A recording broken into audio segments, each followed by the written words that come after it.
कोल्हापूर महानगरपालिकेच्या सार्वत्रिक निवडणुकीसाठी आज मतदान प्रक्रिया पार पडली.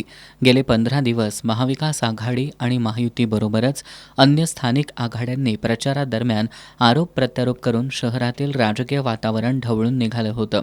मतदानादरम्यान शहरात कुठंही अनुचित प्रकार घडू नये यासाठी पोलीस प्रशासनाकडून कडेकोट पोलीस बंदोबस्त ठेवण्यात आला होता.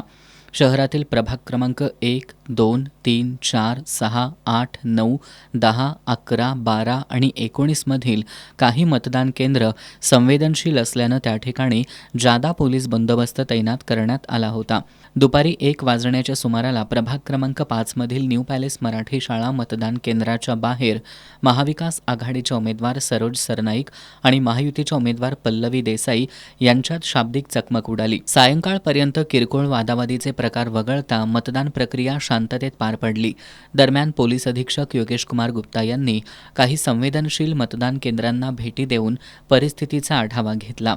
काही मतदान केंद्रांवर मतदारांची नावं अन्य प्रभागात गेल्यानं त्या मतदारांची तारांबळ उडाली. अनेकांना मतदार यादीतील नाव शोधताना धावाधाव करावी लागली, तर काही ठिकाणी ईव्हीएम बंद पडण्याचे प्रकार घडले.